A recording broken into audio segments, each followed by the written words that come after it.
Sujith story చెప్పిన తర్వాతకి నేరేషన్లో మీకు ఇక్కడ ఈ బీజిఎం ఉండాలి, ఇక్కడ ఇది ఉండాలి, ఈ బ్యాక్గ్రౌండ్ ఇలా ఉండాలని ఏదో నేరేట్ చేసి చెప్పుంటారు కదా. నరేషన్ అనేది ఒక కూర్చోబెట్టి ఇది మొత్తం కథ అనేది ఎప్పుడు అలా డిస్కషన్ జరగలేదన్నమాట నాకు గుర్తుండే వరకు. ఇది బేసిక్గా ఫస్ట్లో ఇలాంటి ఒక బ్యాక్డ్రాప్ అనుకుంటున్నాము అన్న 90sలో ఒక గ్యాంగ్స్టర్ డ్రామా. దీంట్లో మనం ఒక 2 వేరియేషన్స్ ఉంటాయి కళ్యాణ్ గారికి.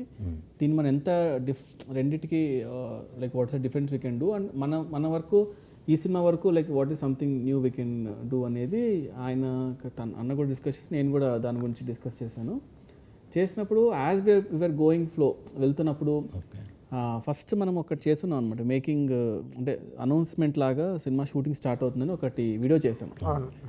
ఆ అనౌన్స్మెంట్ వీడియో షూట్ చేసినప్పుడు అక్కడ ఫస్ట్ మేము ఎందుకంటే నాకు అన్నకి వీ ఆల్రెడీ డిడ్ వర్క్ అనమాట. చాలామంది తెలియదు కానీ అది ప్రతి ఫేమస్ అనమాట. సాహోలో మేము సాహో నుంచి వచ్చిన ఫస్ట్ గ్లిమ్స్ అంటే మేకింగ్ వీడియో అని సాహో చాప్టర్ 1 అని అప్పుడు వదిలాం అనమాట. మేకింగ్ వీడియో లాగా సాహోకి ఫస్ట్ అప్పుడు తమనన్నే దాన్ని స్కోర్ చేశాడు. సో జిబ్రాన్ లాస్ట్ మినిట్లో వచ్చాడు యాక్చువల్లీ.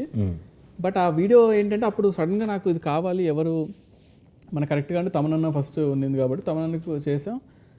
అప్పుడు మనకు అంతా తెలుసు తమనన్నకి ఒక సుజిత్కి ఇలా ఉంటుంది, సుజిత్ స్టైల్ ఇది నా స్టైల్ ఇది. సో ఈ కెన్ బ్లెండ్ అనమాట. తమనన్న అడ్వాంటేజ్ ఏంటంటే కొన్ని మ్యూజిక్ డైరెక్టర్స్ ఒక స్టైల్లో చేస్తారు, వాళ్ళ ఈడియంలో ఉంటారు, కొంతమంది క్లాసికల్లో ఉంటారు, కొంతమంది ఇలా.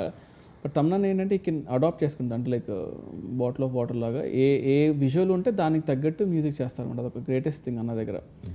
సో ఎప్పుడైతే ఆ వీడియో వచ్చిందో ఆ వీడియోలో అర్థం అయిపోయింది టెంపో, వీడికి నచ్చుతుంది అని అన్న ఫిక్స్ అయిపోయాడు. అన్న మన ఈ స్టైల్లో వెళ్ళిపోదామని, ఇది మనది, ఇది కొత్తగా ఇలా చేద్దాం అనుకున్నాం. అక్కడ నుంచి మేము విజువల్ అయ్యే కొద్దీ వీ టు డిస్కస్ అనమాట. అన్నకు అర్థమైపోయింది ఓహో. ఇంకా ఆ తర్వాత మాకు ఇంకా కేక్ వాక్ లాగా అనమాట. అంటే ఒక్కసారి ఏమవుతుందంటే we all know okay he can do like అని తెలుసు, కానీ నాకేం కావాలి, అన్న ఏం చేస్తారు అనేది ఒక మీటర్ సెట్ అయిందంటే ఆ తర్వాత డిస్కషన్ కూడా లేదు ఎప్పుడు.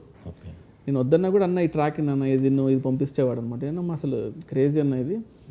దాని ప్రకారం నేను షూట్ చేసేవాడిని, కొన్నిసార్లు నేను షూట్ చేసిన ప్రకారం అన్న స్కోర్ చేసేవాళ్ళు. సో అలాగ సింక్ అయిపోయింది బాగా. ఓకే.